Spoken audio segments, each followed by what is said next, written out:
Hello, and welcome to Positive Fandom. I'm your host, Rrr Mmmm. Catherine Cooke is with us today, and we're going to be reviewing episode 2 of the Book of Boba Fett series. How are you today, Catherine? Very good. Excellent, excellent. Well, this particular episode was longer than the first one. Did you think that was unusual to do something like that?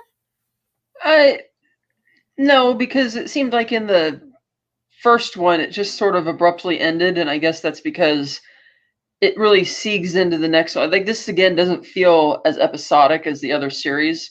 Like you could just kind of imagine this going on as one long thing as they cut back and forth between the two time periods. But I did think this was a vast improvement over the first episode. I agree with you. There were certainly more differences than just the amount of length of the episode. I felt like we had a lot more action in the second episode.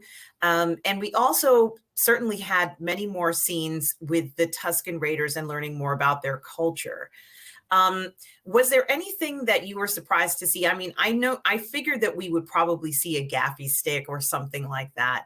I Um, was surprised to see Tashi Station and Luke's friends Cammy and Fixer show up because it wasn't until the credits that their names were listed. I'm like, wait a minute, why do I know that name? And of course, they're from the deleted scenes in the original movie. And I thought, oh, that's kind of cool. It was great. And it's funny that you should bring that up because that scene where Boba Fett goes into the station and pretty much kicks butt with the gaffy stick is also a very satisfying scene. Like it looked really good. And I love seeing Boba kind of like lay down the law and just kind of, crush skulls and smash stuff up. And he was so cool about it. He really didn't say anything. He walks No, in. they even took a drink, I think, at the bar before he left. He sure did. And the bartender was like, cool, like I thought it was very interesting. I also liked that they established, how these particular guys, whether they're the Pike Syndicate or whomever they are, encroaching in on, people's welfare. And, like when the man was like, well, that's not right. And it's like, we all want to say that. It's like, that's not right. That what you're doing is not cool. And of course, under normal circumstances, if Boba had not shown up, he would have been, killed. This guy wouldn't have made it. And and it looked very dire for he and his wife. I'm assuming maybe it's his wife or companion. And so when Boba kind of busts in, you know, figuratively speaking, and kind of lays down the law in there, it felt really good. But the fight scenes were very good, and I think it showed they needed to demonstrate outside of the Tusken group that he had the ability to, bash heads with the gaffy stick, or even just, in that style of fighting. Now, something that's kind of interesting about this episode is we've always known that Boba, well, at least from what I understand, Boba was left a book from his father that had a lot of information in it of like how to peruse and go through the galaxy and stuff like that. And it's like everybody wants this book. It's the handbook where it's like if you're doing this is what you need to do. If you're in the situation, this is what you need to do. But I have a feeling that the Tusken Raiders section is not included in that book. This is a new one, and hence the Book of Boba Fett. um what I was curious about is I really like to see that they showed how Boba is able to adapt to these new situations, but also he's learning by a process that they've said he normally learns by, which is by imitation, that he imitated his father in many ways and learned quite a bit from him that way. And of course, he lost him very young in life, but it was enough of an impression on him that it molded him to make him the person that he is. So what's another thing that I noticed now even more than ever is the idea of this kind of like a change in Boba Fett. And what's really interesting about this part is that we didn't get enough of him as an adult per se. Like we had a lot of those Clone Wars episodes where we saw him as a child. We saw him in the prequels. We saw him there. But as an adult, we haven't seen a whole bunch of him. This is the first time we're really kind of peering into him, and it's at a pivotal point in his life where he's changing. Do you think that he really is undergoing dramatic changes, not just physically, but in his as an individual, and what do you think those changes are? Yeah, because Tamura Morrison recently gave an interview where he was asked what do you suppose the difference between Django and Boba is, and he's like, well, when I played Django, I didn't really know what was going on, referring to that because, the lack of direction, that kind of thing. But he says he envisioned that Boba would have been somebody growing up to be a lot angrier and a lot more vicious, whereas now it seems like he's seeking into being a more respectful, honorary type of guy. Like he's kind of, in a sense, growing out of that. Probably stemming from some of his vulnerabilities when he first got out of the Sarlacc pit. Because he's not, bashing heads left, right, and center just for the heck of it. He's trying to rule with respect, as he says. Yeah. And, I think that the Sarlacc pit is serving more than one purpose. Of course, this was the final scene that many of us saw Boba Fett in, was going into that Sarlacc pit for years and years and years. And, now the Sarlacc pit, in addition to sort of what was perceived to be a death sentence for Boba, now is almost like a rebirth symbol for him. And seeing in the second episode where he's kind of in the Sarlacc pit, and it's like a sequence of something more than just, him being in there and trying to figure out what's going on. I've seen in a few comics where they talked about how there's, possibly he undergoes some mental issues, meaning that there might be some communication or memories that he might have been absorbing while he was in the Sarlacc pit. But one thing's for sure, for me, Catherine, clearly something happened to him mentally after going into that Sarlacc pit, because I think that after coming out, perhaps his perception of things were different. Do you think so? So this is something that I have to ask. Since he was injured in the Sarlacc pit, after he escaped the Sarlacc pit, and he's injured very badly, do you think he thought he was going to die at that point? Perhaps. I mean, especially after he woke up in the desert, after he got knocked down, he had no armor and he was just left there. He's being tied up and dragged away, not really knowing where this was leading until he kind of got some of his bearings back at the Tusken camp, because certainly he had some confidence in going back to them rather than just leaving them. Yes. And I think that for him personally, I guess Boba could go wherever he wants to. He's not an incapable individual. He could probably walk for 2 or 3 days and find a town and go on. But there was something compelling him to go back. And I think that for him, perhaps, he felt that path was the one that was destined for him at this moment, and that he had to see it through. And I really like that. I think that sometimes, in life where a character has a choice of, it's not that I felt that the Tusken situation was going to be an obstacle, but sometimes they say like the obstacle is the way. He needed to find out more about the Tuskens, and ironically, his desire or his need to find out more about the Tusken Raiders and their culture has led to us also finding out more about the Tusken Raider culture. What do you think about some of the things that we're learning about the Tusken Raiders now, and where do you think that might go in the future? Well, I find it really interesting that they've actually been on Tatooine back when it had oceans. And you actually see that during Boba's like vision quest sequence, because they send him on this quest, and you never really see where this forest is that he brings back the petrified wood, which looks, I guess, pretty petrified, and he brings it back. But it's like they know where these places are because they've been here for thousands upon thousands of years, long before Tatooine became a desert wasteland, however that happened. So I thought that was actually kind of fascinating. And so they're the ones, of course, who are very defensive of their territory. Hence why when the train shows up and starts shooting at them, they're like, they're probably used to being, the stereotype of Tusken Raiders. Oh, they're going to kill you. They're going to attack, blah, blah, blah. So they're just firing in defense, and, it's almost like they're trying to scare them away, get away from the train type of thing. Whereas they're like, had no intention of bothering the train because they didn't really care about it. And that was also very interesting to see that there was a Pike syndicate sending spice across the desert, and I'm like, well, I wonder where they're sending it, because Jabba's whole enclave thing is kind of at this point in the timeline, shortly after his death, is kind of in limbo, and he's just speeding along with his spice. But it was cool that you have all these Pikes there, and how Boba, like we mentioned, when he goes to Toshi Station to steal the speeder bikes, and then he's got to teach them all how to drive it because they just wanted to bash the stuff to pieces. And I thought that was funny because on the one hand, you have the female warrior who's teaching him how to use the gaffy stick. And so in turn, he decides to teach them how to ride the swoop bike. So that was really funny too. Like how many times that one guy jumped from one to the other and just kept falling off. That was really great. But you see how really great sharpshooters they are too, because that train's going really fast, and the sharpshooters just hit those guys inside the train. And I think that was even more exciting train sequence than the train heist in Solo, which was pretty good even. This is just, like brutal and really intense. And I thought it was also kind of comically ironic that the train was being driven by this little like rabbit droid. It's like, what?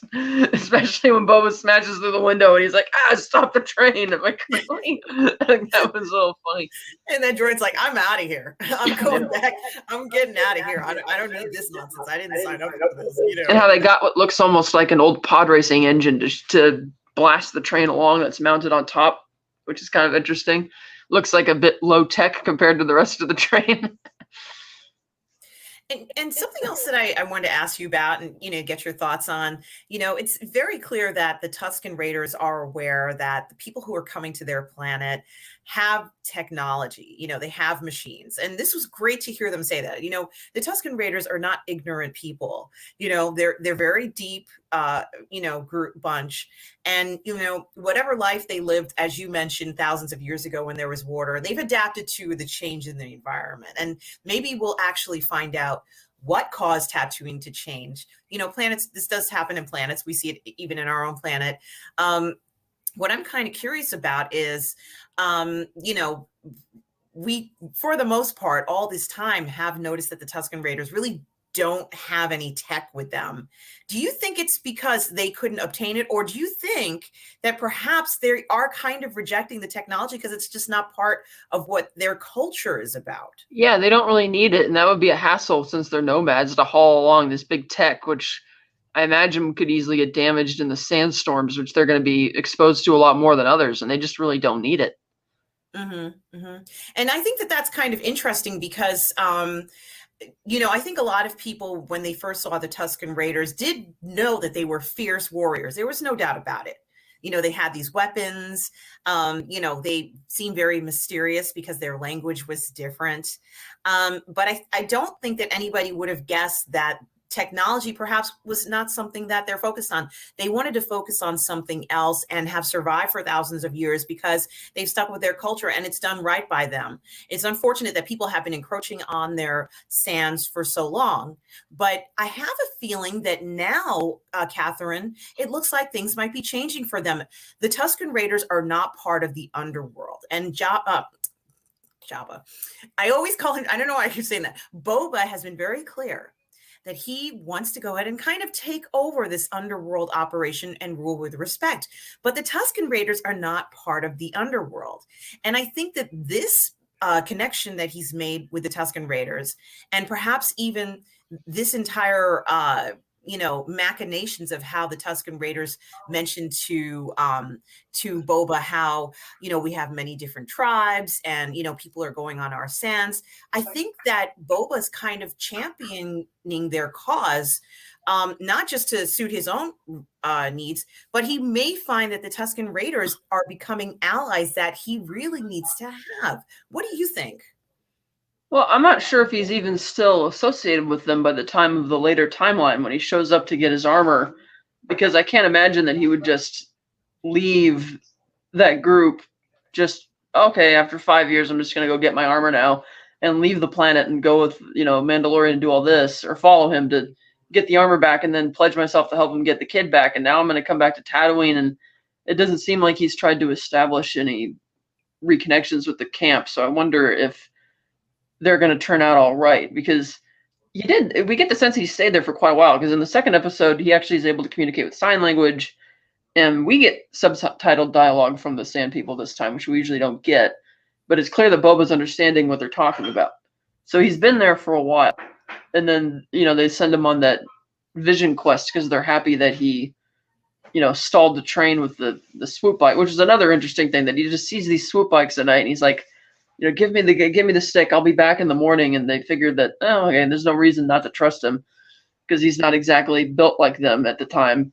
And so they were genuinely surprised when he came back. And that since he did and I thought it was also really funny too when they broke open the side of the water container on the train and just let it spill everywhere. It's like, really? And that was kind of funny, but they even let him negotiate with the Pikes to decide what's going on. It's like, yeah, you're going to go back and you're going to, you have protection from the Tuscans. You're going to pay your way from now on. And who knows if that's going to happen. I wonder if that's going to be the beginning of the end for this particular tribe, because I don't imagine that the Pikes, of all people, would obey that type of decree. It's like they would go back and it's like, what happened to your spice train?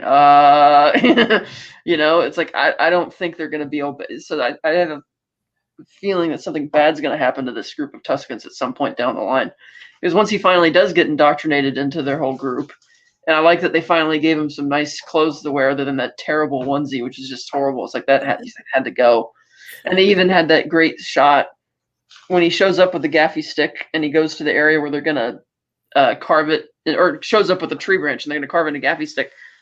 And the shot is actually styled to look like that famous Ralph McQuarrie painting where you see the Tuscans on the bantha and he's got the rifle and you see that same rusty like metal thing coming out of the ground and curved in the same way where they go, and you see that shot, except in this shot it's the female warrior holding the gaffy stick and it's two other Tuscans standing in the background without the banthas, and it's in the middle of the afternoon instead of sunset, but you see that standing in the same angle and the same design. I'm like, man, that is so cool that they're picking up on these things and seeing how this whole ritual goes of carving the gaffy stick.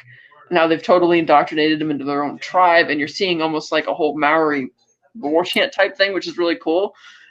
Seeing them bring that into Star Wars, so that's kind of neat. But I do have a sense of foreboding as to where their storyline in the past might end up. Yeah, and I agree with you in regards to the foreboding. And I can't, although I don't believe they were in this episode. I can't help but think about the Jawas who are also on Tatooine and have been there for a while. And how different they were when they first landed on Tatooine, and the transition that they made to being the Jawas that are here today, even their sand crawlers, which are sort of like leftovers of their ships from before. And, the Jawas certainly don't reject tech. They embrace it and they take it. They're sort of like, and we've seen that. We actually did see them in episode 1. I couldn't remember if there were any in episode 2. There must have been. There's always seems to be a Jawa. Actually, there was in his Vision Quest, and I'm gonna get to that in a second. But is there a connection between the Jawas and the Tuscans? I'm just throwing that out there. I wouldn't think so necessarily, because like you said, they are very much into technology, but they do it for the purposes of recycling it and selling it and making money. But what the Jawas spend the money on, we're not really sure, because it's like, as we saw in The Mandalorian, the thing that they were most excited to obtain was something they couldn't purchase, which was the egg. And it's like, okay, other than repurposing scrap to keep their sand crawlers moving, and we saw, like in that same episode where Mando's climbing the side of the sandcrawler and he gets to the top, you see that they got all tents pitched up, they got barbecue. It's like, okay, they seem to live here and it's like their own whole house, but what else are they spending the money on? Like, what are they really like? We don't really know much about them other than that they're obnoxious and disgusting little creatures, as 3PO says. Well, I imagine that they must go through a lot of fuel, because they keep roaming the sands of Tatooine, and it's big, like it's a lot to cover. And I have a feeling that they have huge fuel expenditures, and if they don't acquire weapons, maybe they have to keep that sand crawler fit and in top shape. So yeah, that and you can tell now with the monsters we've seen on Tatooine that thing's built to withstand that, because I remember even in the original movie, I'm like, why are these little guys selling this huge vehicle? And it's like, okay, I get it now. Mm-hmm. So, I just think it's interesting because they're the only other group that I'm aware of that have been there for a long time and have actually changed, sort of like evolved into being adapted to being on the sand and, trying to survive by scavenging and doing whatever they can. So the other thing that I wanted to talk about, which I thought was very interesting and kind of connects to this, is you mentioned that on the train, of course, the Pike Syndicate was smuggling spice, and they denied it even after, like he had to open it up and say like that spice. And what I think is kind of interesting is when Boba was about to do the Vision Quest, he didn't know this was going to happen. We didn't know. No one knew. And, of course, the Tusken Raiders are a lot deeper than how we perceive them to be. What I found interesting, it was like it looked like they took something, and Catherine confirmed this with me. They blew something in Boba's face. And I thought perhaps, I don't know, that it might be a bit of spice so that he could accept the lizard. Is it a Yeah, lizard? something like that. They blew a bit of spice, and then they opened the thing for the lizard, and he didn't at first seem to know what it was until it just suddenly shot up his nose, and it's like, okay, the lizard must transform or something, because he couldn't do that. But so it's like, and it's just very odd, and how after he finishes the Vision Quest, they just open the little container, the lizard jumps back out. Yeah, and he was like, "Oh, I thought that was part of the dream." And, during his Vision Quest, he sees a lot. As you had said, we saw the oceans of Tatooine in it. Also the tree, this sacred tree. But we also see a section where there were so many Jawas, and not just one, Catherine. And it must have been, of course, when they took his armor from him, or other encounters that he's had with Jawas. And, I think it's fair to assume that many people have had encounters with Jawas, all different types of encounters with them, at good or bad. And so they're kind of like this part of Tatooine, even though they're not originally from Tatooine, but they feel like they are part of, that planet, to at least to me, and I think to a lot of people who go there. But I just thought that was interesting because why do I think this is interesting? It has to do with the spice situation. I personally feel like there's more to Tatooine than meets the eye and that we don't know. I mean, true, we had the Krayt Dragon in the Mandalorian series, and that precious pearl that was in the dragon. And we know that the Tusken Raiders wanted that pearl. And we discussed that you could use it to make a lightsaber if you wanted to. But honestly, there must be something about that pearl that they want. And there are specific things, I think, about Tatooine that have yet to be discovered. So, who knows? Maybe in this episode, or maybe there'll be another series called The Raiders, the Tusken Raiders, and we'll find out even more about their culture. But they obviously used the spice. At least I think that was the spice that they blew into his face. They took it from the train too, because Yes. they opened the box and they took it. So I don't know if they had access to it before, Yes. but they did use it in the similar type of sense. Like I would imagine that the Tuskens would be able to go on this Vision Quest of just a lizard and find where they're going, because they know all about the history and the topography of Tatooine, whereas Boba Fett doesn't. So they give him like the spice and the lizard to sort of help him along in a way, maybe. Or that's kind of the vibe I was getting. Yeah. Okay, good. I thought so too. And I also think that that's realistic, because there's no way Boba's going to be like, yeah, just let that thing go up. It just, he wouldn't have been able to take that in. And they certainly, it wasn't really, what I find really interesting about that scene is that, they're kind of around the fire and everything, but there is such a great level of trust. And I think that maybe this might be one of the first times that I, as a viewer, are completely trusting of the Tuskens. In other words, I think they did the scene right. I didn't get the feeling like they were deceptive or anything. It was more as if they were saying to Boba that this is something that you need to do. This is part of our culture, and this is something that you need to do. And, we feel that you're ready for this. And I really thought that, the delivery of it, the timing of it, sometimes it can be rushed in certain films or in certain shows, and you're like, well, I don't think he was ready, or it didn't seem right. The timing of this was perfect. And I have to give them credit for providing that particular level, where you're like, yes, this feels right. And I think for Boba, it also felt right, which is something that I'm wondering if, as he's trying to take over the underworld, Does Boba feel right about everything yet, the way he felt with the Tuskens? In other words, as he's trying to take over all of these different places that Jabba used to sort of like control in the underworld, is he quite in his right mind where he feels that things are the way they should be in order for him to do it? Or do you think he's at a point where he's saying, oh my gosh, we have so many hills to climb, there's so much to still handle? What do you think? I'm thinking that whatever happens to the Tuscans has something to do with why he wants to rule with respect and rein everything in. Because it's like we've seen that the Pike Syndicate was giving the Tuscans trouble. I imagine that the Hutts did as well. And he's like, oh, I'm going to rule with respect. I'm going to bring this all in for a reason. Because frankly, the present day storyline in both episodes so far is sort of aimless. It's like, okay, so in the first episode, I get it. He kind of falls for some traps or whatever. And I thought it was funny in the second one where they decide to interrogate the guy by dropping, oh, we'll feed him to the Rancor. That'll work. It's like, there's no Rancor down there. And so that worked great. But then he might have lied because the guy said, well, the mayor sent me. And they take him to the mayor's office. And I thought that was funny that they're like, Boba's not having it when the receptionist at the desk and then the major domo is trying to stop. Like, nah, we're just going to walk around the desk and go inside. But the mayor, just shoots the guy, has the guy shot dead. And he says, thank you, because it's illegal for these people to be here. And at first I thought, well, is the mayor playing dumb, or did the Crimson guy lie when he said the mayor sent him? Because Boba's kind of very direct with the mayor, and the mayor's like, nah, you really need to talk to the people across the street at the bar.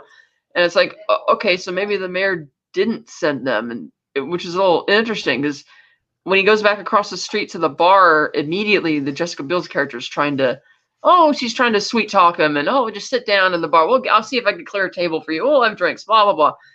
And he's like, no, what's going on here? And he's like, oh, the twins. It's like, what? And then you see that these Hutts are here. Now, I don't know why they took 5 years to show up and to deal with this problem, because in a way, Bib Fortuna was kind of Jabba's major domo, and he was kind of running things for a little bit, sort of. And hey, Max Rebo's here too, so I guess yes, he is. I was always so happy to see Max Rebo. I love that blue guy. Yeah, he escaped with their large as well. They're like, yeah, time to go. But I did love it though when they bring the Hutts around the corner. They're like carrying them on this big platform. I'm like, they can't lift that thing. And then of course you see the absolutely badass Black Chrysanthemum show up. Oh and God! Boba should recognize him because they were both recruited by Darth Vader to find Luke, because, like in the original movie, Vader was told that the Falcon blasted its way out of Mos Eisley, which is why he went back to Tatooine and he tasked them both with finding him. And while Black Chrysanthemum didn't succeed at that, he did later go on to fight the heroes in the Star Wars comics, and a very fierce, awesome fighter. And he appears currently in the Dr. Aphra series, which is pretty awesome. So I do assume that Boba probably recognized him, even though he didn't acknowledge it, and that might lead. So I'm wondering if that'll be like initially a rivalry and maybe a partnership. So that could be kind of interesting to see.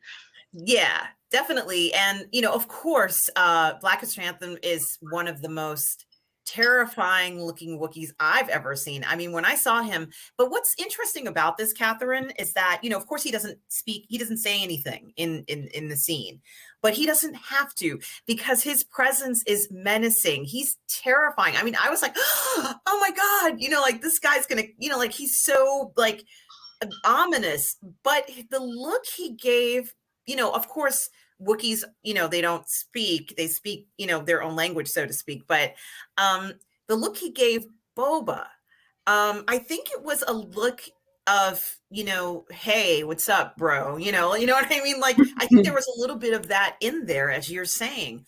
And I have a feeling that maybe Boba's been in contact with him all this time. And Boba knew that this guy was going to show up. And maybe, after working so many operations with him, things are going to work out. And of course, a Black Chrysanthemum is much bigger than the average Wookiee, from what I understand. But Catherine, when I first saw him there walking with the twins, I was terrified. I was like, is something going down?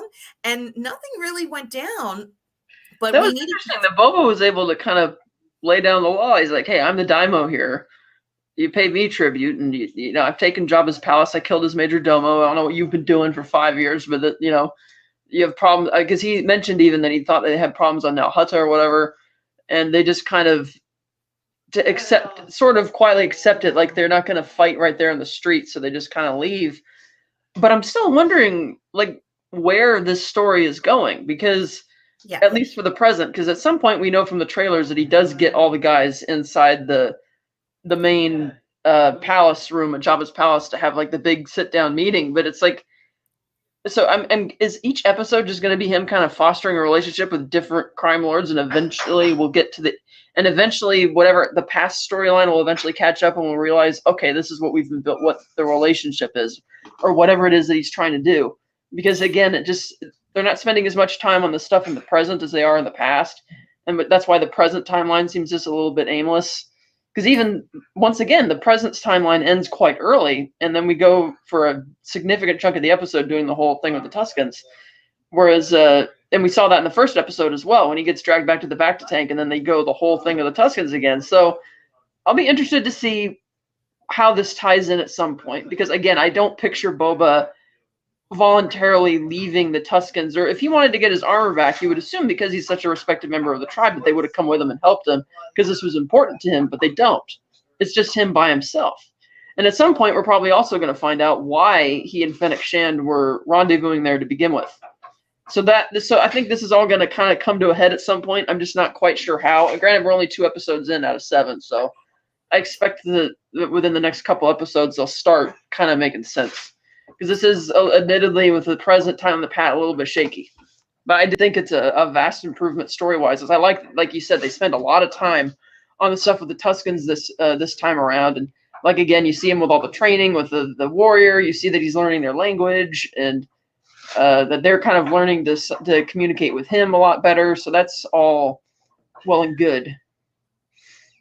Yes, I agree with you. I mean, the fact that we're even having this level of discussion after episode 2 is fantastic. I think now at this point, Boba does take this venture as something that needs to happen.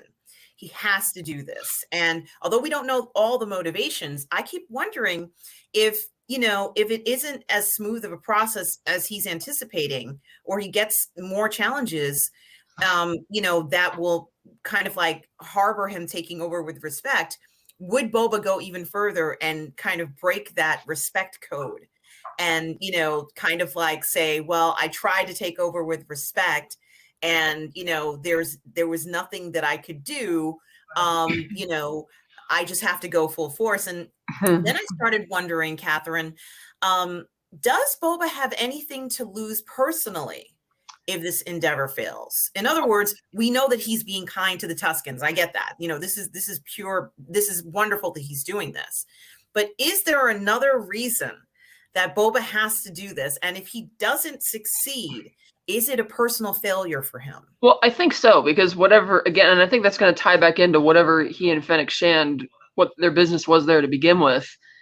But I think you're right. I think this whole respect thing is going to fail, because, of course, the writers of this series know that the reason they're doing this show to begin with is people want Boba Fett action. So you can't just have him doing the whole respectful Mr. Nice Guy the whole time. It's like, no, we got to see Boba Fett be Boba Fett. Because I remember one of the things I was so excited by when I saw Attack of the Clones is that Jango Fett had actual action scenes. Slave One had action scenes. It's like they were finally paying off all the cool aspect of Boba Fett by actually giving him something to do, albeit through Jango. And so, while we've seen Boba Fett be pretty badass in The Mandalorian, it's like, well, now that he's here and he's doing this, it's like, well, all 7 episodes isn't just going to be him kind of, chilling with the Tuskens and doing these weird respectful meetings. Like, this is building to something. I'm just not sure what. Mm-hmm. But I think you're right. He must have some personal stakes that he might lose. And I do think whatever those are, that he might actually lose it. So we'll see where this goes. We certainly will. And, as I had said before in our last review, I'm still waiting for that revelation that'll shock and grab me. And we may not get that, but I have a gut feeling that we're going to see something. We're going to be like, oh my God, I still kind of feel like we are going to see that because he's a deep person. And, I just don't believe that his life is so simple. He's gone all over the galaxy. He must have encountered situations that were, shattering to him. And, we do need to see that. But I also am wondering whether his ultimate goal isn't just to kind of like take over the underground and to help the Tuskens with people going across their sands. I have a feeling that he kind of wants to take over the galaxy. Now, I know that that might sound like a far-fetched idea. It's just that he seems to be one of those characters that has an impact over what happens, over entire worlds. He's not kind of like, your corner store. He's not like, I'm not going to say that Din Djarin isn't, an important critical character, but he's not that type of character yet, but Boba is. He kind of like, working with Darth Vader, helping, and doing things that were so impactful, has changed part of the galaxy. And so I think that for a person who's done something like that, their destiny alone, even if he's starting Tatooine is just a small step into him going further, and maybe even, becoming what he's doing, I feel is might be more important than, sort of like the idea that Bo-Katan has where she has to reunite everybody from Mandalore. Like what he's doing might be a more realistic way of gaining power versus Bo-Katan's desire to kind of like. I think between all of them, he's the one most qualified to sit on the throne of Mandalore because of everything he said. He's much more level-headed. He has his own honor code. Like Mandalore, like Din Djarin is not a leader. Like maybe in a combat situation, but clearly he's completely lost when he leaves the kid and doesn't know what he's going to do with himself. And I just don't get the sense that a guy who's only just finally shed all of his cult upbringing is going to jump right into being, oh yeah, we'll just jump into and Bo-Katan certainly doesn't deserve to sit on the throne. She's a bit not all that, she's a little unhinged, and it's like I don't think that's necessarily a good idea either. But Boba Fett, I think, is the one more qualified to eventually do that. But I'm not sure if he wants to take over the whole galaxy. Like certainly take over Hutt space. Like he's like, I've worked for these people and for Vader, all these guys for such a long time. It doesn't look like he got much money out of it. I mean, he doesn't seem to have nice digs or anything, certainly all those 5 years, it's not like he had unless he had some secret bank account somewhere, but he certainly doesn't have any money that he's going to withdraw. So I do. And that's another thing I'm going to be interested in seeing is that what happened to Slave One because he has it in the Mandalorian timeline, but was it just parked at Jabba's palace the whole 5 years, or did he have to get that back? So we might, because we do see shots in the trailer of it flying around over Tatooine, so we might see what became of that. And again, that's another thing I just hadn't really thought about till now. It's like he must have made a lot of money working for these guys, and yet he seems to just not have any of those resources even 5 years later when he's back into, more or less when he's traveling around the galaxy again with Din Djarin and stuff. He doesn't seem to be like rolling in the dough, so to speak. It's like, well, what happened to all of the money? Did you lose it? Did it get confiscated? Was it Imperial credits, which are now useless, maybe? Because I guess he's finally fed up and just decides that, I'm done taking orders from other people and doing all this stuff. I want to be my own man now. I want to be my own boss. And I'm tired of all your squabbling, greedy bullshit of fighting each other all the time and killing each other. So at one point in the trailer, he does say we stand to make a lot more money if we work together, like a co-op. So that's interesting. So he must have aspirations of some type besides just, chilling at Jabba's palace. Yes, definitely. What that is. And again, I think that's definitely going to tie into whatever Fennec Shan's desires are for why she was there. Well, one thing that we both probably would agree on is that he spent a ton of money on medical care. I mean, he paid for Fennec to have that incredible technology in her body so she didn't die. And it's almost like he replaced, I'm not going to say it is 100%, but it's almost like he replaced half of her internal organs. That's a good point. Yeah. And that must have cost a fortune. It's the latest technology. I didn't even know they could do that with humans. Yeah. I've never seen anything like it. And, she might be the strongest cyborg ever now with this addition to her. And I'm glad he saved her. And also, he's got the bag to tank. I think it was maybe one or two in his quarters, but he probably also has medical droids and a lot more stuff that's trying to keep him healthy, trying to fight whatever degradation in his body is. And, I just hope that he can hold on and keep in good health so that he can, this might take him a year or two. Now, I'm not trying to sound pessimistic about it. It's just that after word gets out, like you had mentioned, why did it take the twins, 5 years to come down? I'm guessing it's because no one had challenged them before. And, by Boba saying that the throne is his, it's his throne by right. It's almost like he's saying, get the hell out of here, or telling them that they have no claims to anything at all. And they don't like that. And they're kind of Good point. passive aggressive bunch because they're not going to get off the titer and fight, Boba. They're not That'll be going the day when a Hutt gets involved in an actual fight. But clearly they have resources that they've been collecting probably for, tens of thousands of years. And, that's the advantage they have over probably a good portion of people or groups in the galaxy. But, I have to wonder about, his medical costs, and that must have cost him a fortune. And if he recruited Fennec Shan, then I think it's fair enough to say that he's probably recruited other people, like perhaps BK, who we saw in the episode. He may be working for the twins, but he probably has worked out something with Boba. And we're going to see more bounty hunters. We knew that. We knew we were going to see more bounty hunters. But I do have to wonder in regards to the Twi'leks, because now I know that we haven't really seen anything that's going to indicate their role in this, but the Twi'leks have changed because according to what I've seen, they're no longer just sort of like slaves in the community anymore. They are, like, for example, Garza runs the sanctuary. And, even though she's not the owner of the sanctuary, she has a stake and can control how people are, customers are served, or perhaps even the amount of money that's made. She's involved in those sort of negotiations. So I guess what I'm trying to say is I want to know what their role is and whether or not there's something unique about them being there, because this is, we've kind of seen them a lot in these episodes. And I feel like there's more to Garza. In fact, I would go so far as to say that Boba and Garza actually know each other from before. And, it's like, while she is very cool and calm about things, she, like when she told him in episode 1, well, thank you for being our new Daimo. And of course it's yours. Like, she kind of wasn't resistant to it at all. In fact, she was very, well, I knew this was going to happen. Like, did people kind of suspect? This is kind of like a very far-fetched question now. Did people kind of suspect that Boba was going to come and take over once they knew he was back in town, do you think? I don't think so, because he's never really tried to do anything like that before. Like, they probably would have thought maybe you try and come back and get a job, but to walk in and just shoot Bib Fortuna and just sit on the throne, it's like, okay, I'm boss now. Well, it's an incredibly aggressive move that we would expect from Boba. I think that, from that character, from that individual, we would expect him to kind of do something like this. But the other part that I think is interesting, and it's kind of my final point, is that Boba knows all the dirt on these people because he's done jobs for so many people, not just on Tatooine, but let's say throughout the galaxy.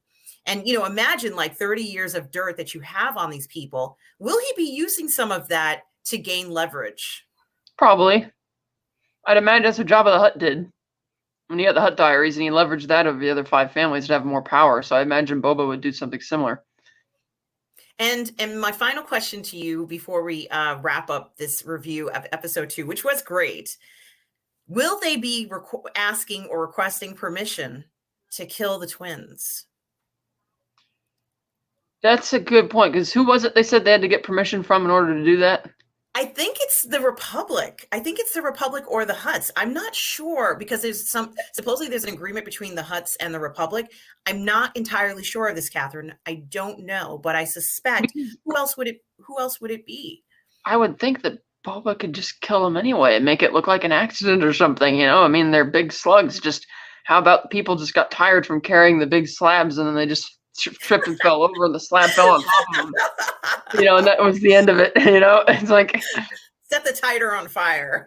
Yeah, it's like, oh, we can't carry it. Whoops, and they slip forward and fall off, and then the slab just bam right on them. And it's like, or you could talk to Black Chrysanthemum. It's like, hey, we could work out a deal here. We could find, you hang out with them, where their money is, and that kind of thing. Or maybe we could go to Nalhutta and see what that would look like in live action. That'd be pretty cool, because it looks really neat, swampy bog type place in animation. So that'd be cool to see. But I do wonder, or if some other nefarious character is going to show up who Boba might be able to con into doing it for him. So that way he could just be like, hey man, I didn't do it.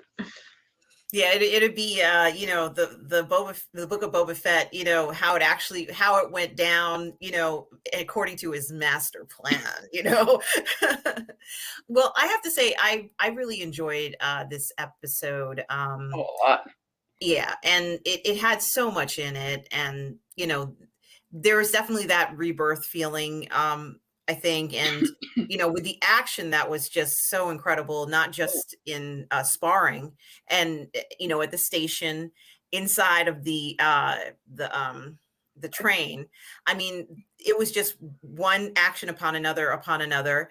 I thought it was really nicely, presented to us, and we got a lot of information on it. Right. It just occurred to me now that, assuming the mayor was telling the truth and that he didn't send these people, do we think that maybe the Twilight from the Cantina did? Because the way he says you should talk to her, and I'm thinking, why would you want to talk to her? She just runs the cantina. Does that mean something here? Because if he's the mayor of Mos Espa, so it sounds like he should be top dog, but he's like, no, go talk to this person at the cantina. I'm like, that's a little odd. And then the Hutts show up only after that. Like you said, you're probably right. It's because they heard that Boba Fett was challenging their power, so they paid a visit. But it's like, assuming that the Crimson guy was lying and was paid to lie, that, oh, I sent the mayor, and the mayor's telling the truth. And I wonder who actually sent those guys after Boba Fett, and if it might have been that girl from the bar, because so far we haven't really seen anything to really explain why the mayor would, the way he's so comfortable conceding that she probably knows more about what goes on in town than he does. I'm like, really? It's like, so I wonder if she's the one who did it. The mayor, it's almost like he doesn't give a shit. He's kind of like sitting on the mayor's seat, but he's like, look, I don't have anything to do with that. Okay. Just leave me alone and let me go about my business. He's not a mover and a shaker, is he? No. In fact, he's almost like, when his, envoy, his delegate came, he was almost Kiss Ash-ish. I mean, he didn't have a present, but it was more like, well, we are so honored. And I'm like, this is bullshit. This is no honor. And, who are you kidding? He just kind of like wanted to not be, I guess, confronted by Boba, but he knew he would have to be confronted by Boba at some point. And so, like when Boba says, I'll accept the reward money for this assassin as my tribute. And it's like, and the mayor is like, yeah, whatever, like he was so calm and like nonchalant and like, yeah, just let me get back to what I'm doing. Okay. Like, that's why I wonder if like you're saying, maybe that's what he's like, because if he is like that, then I don't imagine he would have sent any assassins after Boba Fett, especially since he didn't have any security really to stop them from just walking right into his head. Like Boba, if he wanted to, he could have had the gun pointed, just shot him right when he came in. The guy wouldn't have been able to do anything, because it's like, well, so I'm wondering if maybe the mayor was being truthful about that, and maybe there's more to this lady who runs the cantina than we expect. And also, the final thing that I was going to say about that is that when Boba does go to the sanctuary, he looks at Garza and says, you're sweating like a Gumta on Mustafar. And she was nervous. She was scared. Now, what was she so scared about? Now, I know that some rulers are more cruel than others, but I think she might have been scared because she knew the twins were coming, and that they've got a posse, and the twins aren't they're not going to be afraid to lay down the law. And maybe she's sweating because maybe she does have something to do with it, and she's maybe afraid that they might know. Because if she's just a simple cantina owner, then like she presents herself, and there's really nothing to worry about. It's not her problem. But if the mayor's right, and she's the one up to something, and now, oh, geez, the Hutts are here, so she might actually have something more to do with this after all. I think she does, and I think we'll learn more about it in the next episode, which is in a few days, which is fantastic. But overall, this was an enjoyable episode. Just absolutely hit a lot of marks for me, and I think we're getting closer to what motivates Boba in this entire action, and maybe even Fennec too. I think that Boba is going to, at first their relationship in this was presented as her trying to get him to comply more with traditions, but I think that he's listening to what she has to say. And if he doesn't comply with the traditions, he's making choices, informed choices, based on the knowledge that he's providing to her. So he is taking that into consideration. But I also do think that Fennec is ready to kind of like chop off the twins' heads. Oh yeah, she's just like ready to kill. Like it seems to be her go-to thing. Can I kill him? Can I kill him? If we kill them, then I'm like, yes, like but this was, for many bounty hunters who did not bring in people alive, I imagine this was their MO anyway. It's like she was an assassin. She wasn't just a bounty hunter. She was an assassin. So her approach to this whole thing is a little different. And maybe it's good to have somebody who's hardcore. She might be the hardcore element that Bo was kind of like, I have to tone down my hardcoreness now, because if I talk too hardcore, I'm not going to seem like a leader. I think Boba can grow into being more of a leader here, and we're going to see more leadership skills, but he does need Fennec's hardcore badass comments every once in a while, when she's, yeah, let's kill him. Let's get rid of him. Let's feed him to the menagerie. I'm like, she belonged in that court with Jabba all these years, right? Yeah. She is just, ruthless and just she's also very slick. Vader would have liked her a lot. Yeah. Yes. So, this is really a great, cast of characters, and we're learning so much more. And I can't wait for the next episode. Do you have any final thoughts on episode 2 of the Book of Boba Fett? I just think it's exciting. It's got all sorts of cool stuff in it, and I think it's much better than the first episode.